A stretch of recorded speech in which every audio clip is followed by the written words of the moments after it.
So what sort of mindset were you in when you started writing? It was like liberated, like kind of, you know, I think if you've been lying to yourself about something for so long, for like 18 months, like say in a hypothetical situation, you were lying to yourself about a person, you know, a boyfriend or a girlfriend or something, like telling yourself it's right, and if you work hard enough at the relationship, and if you're patient enough, and if you give them enough love, that it'll be right in the end.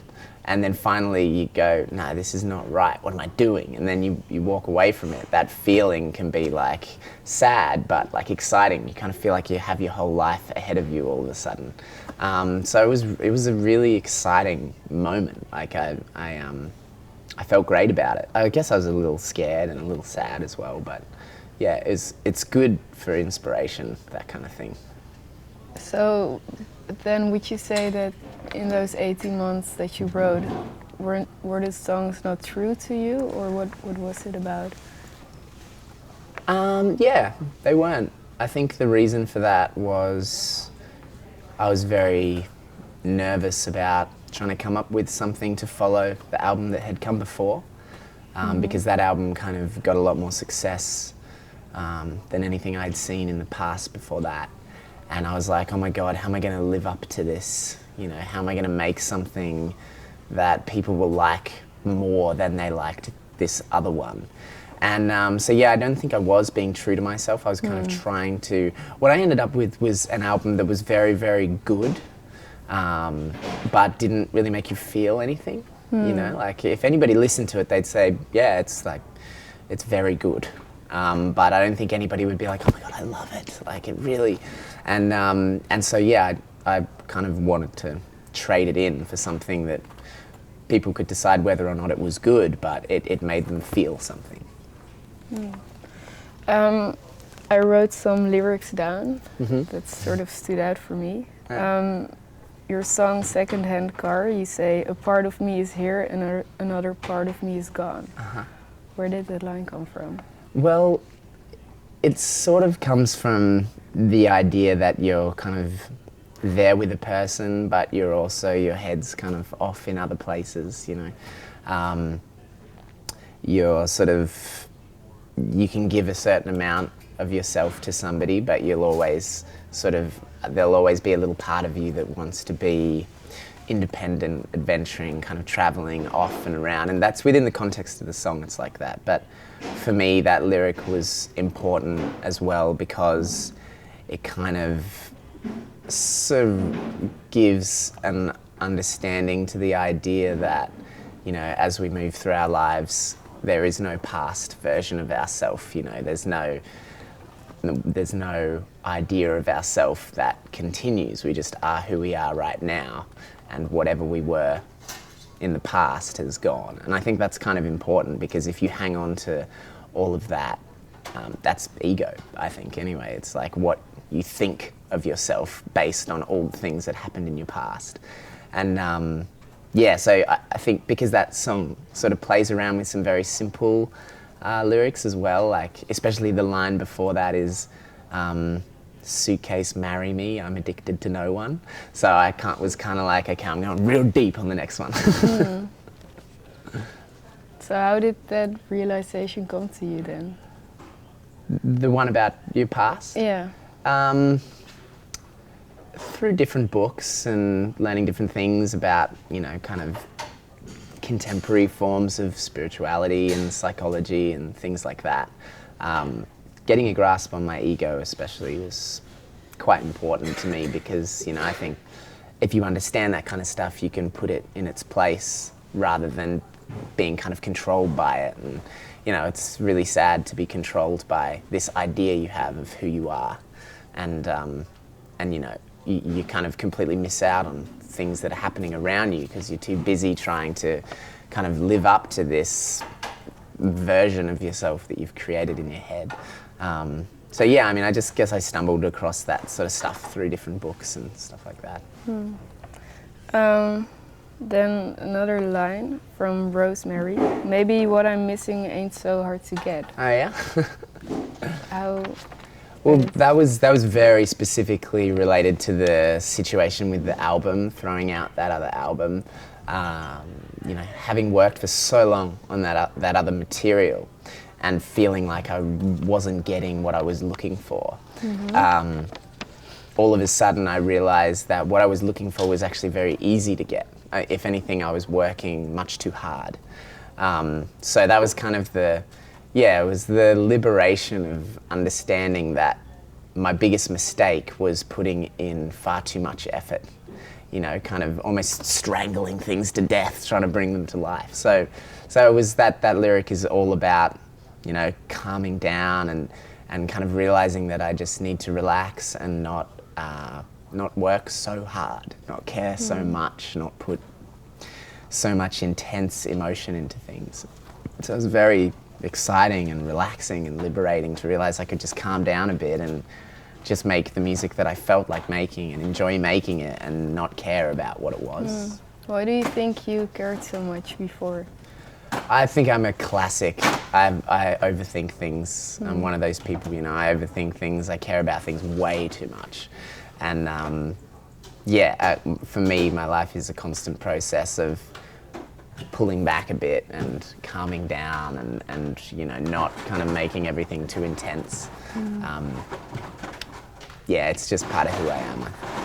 So how does writing help you then, or making music? Well, it's brilliant in the sense that it's the kind of activity that works best if you do kind of not care too much. I mean, as like I was saying about ego before, like if you're driven towards some kind of goal with your songwriting, if you're kind of, you've got this song that you want to create and you want to make, it normally doesn't really work. Like you have to relax and you have to just say something that means something to you, that makes you feel something, you know, powerful and important.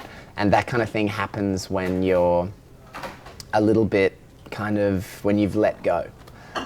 So it's a great activity in that sense. It helps me as a person to let go of the result and to just channel what I'm feeling and be myself and you know, there are certain things that allow you to do that and help you do that as a person. I think they're really good to do. What are those things? Well, surfing. Being from Australia, I really, you know, fell in love with surfing when I was a kid, and that's a really great one as well, you know, because the ocean is such a powerful force. You can't fight against it. You can't control it. There's really no way of having any sense of control when you're in the ocean. It's really a case of,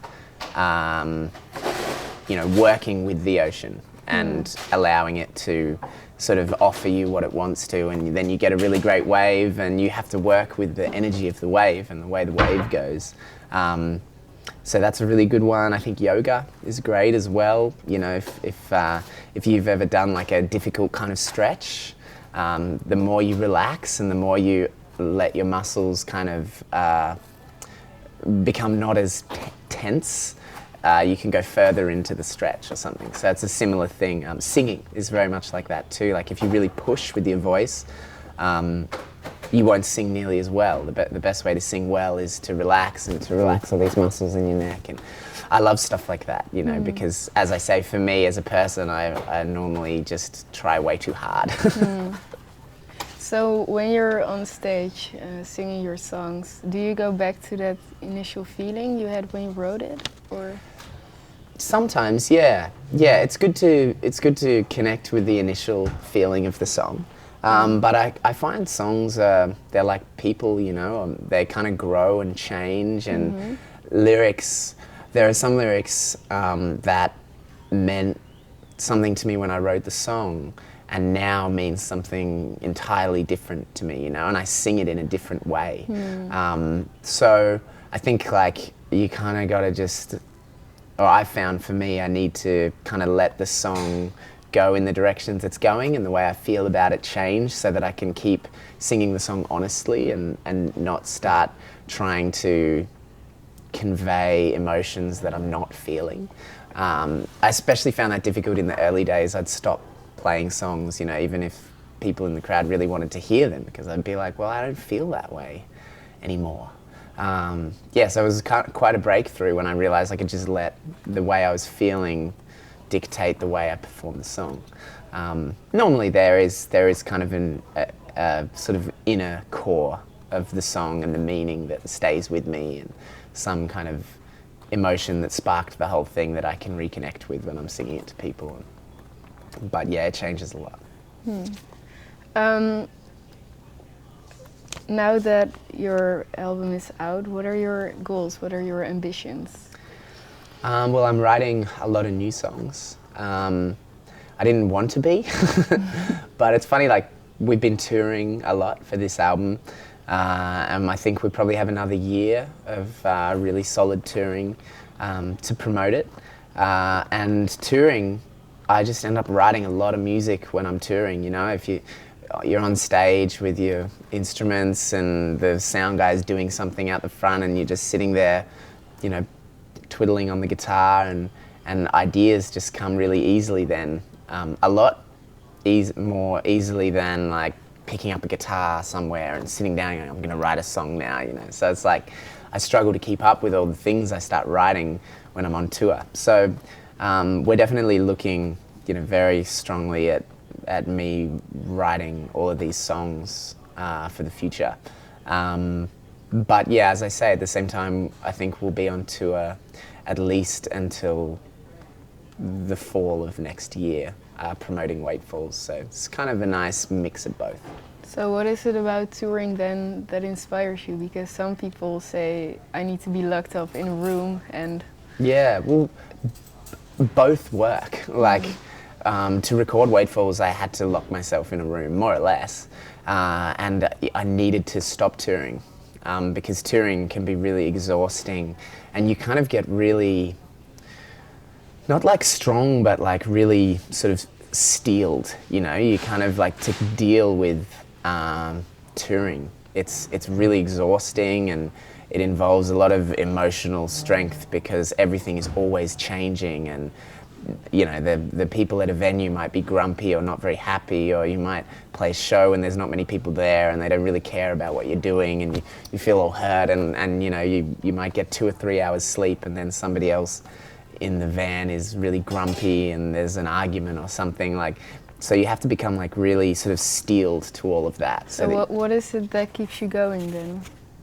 Oh, because the shows are so fun, and you know, like, the travel is really great. It's really fun. It's always worth doing, you know, but you have to be quite sort of strong-willed to enjoy it. Otherwise it blows you around like a bag in the wind, you know. You kind of have but that's not good for songwriting, because, I don't think so anyway, because you need to be very soft and gentle and in touch with your feelings, you know, to write some art that matters, you know. So both ways work, I think, but what really works for me is kind of not thinking about it too much and not being under pressure. And so on tour, I'm never thinking I'm going to write a song right now, because that would be silly to try and do that, because there's already so much to do, and so the result is I end up writing a lot, because there's no pressure, there's no reason for me to do it. On top of that, like, I'm in Utrecht right now in the Netherlands. It's beautiful. There's all these incredible buildings and people that I've never seen before or met, and that kind of thing is really inspiring. So it leads to music that I wouldn't have been able to write otherwise. So final question then. Since you're writing, is there a direction you're going, or? Yeah, I think so. Like, I've been doing this thing on stage with these 2 drummers. So like, I always did like a one-man band thing, which was good for busking as well. Like, I had a kick drum and a tambourine and a guitar and a harmonica, and I sang. And I did that for years. And I didn't know how to expand. So the way I ended up expanding was to have a drummer on either side of me. That sings the harmonies as well. So that's kind of the direction that I'm going in now. I'm going to have a drummer on either side, and we'll kind of have these two drum kits sort of and this big acoustic guitar, and so yeah, it's sort of, there's a sort of a direction in terms of instrumentation, but we'll wait until we get into the studio and see what sounds good. And, yeah. Okay, thank you very much for your time. No, you're welcome. Thank you for having me.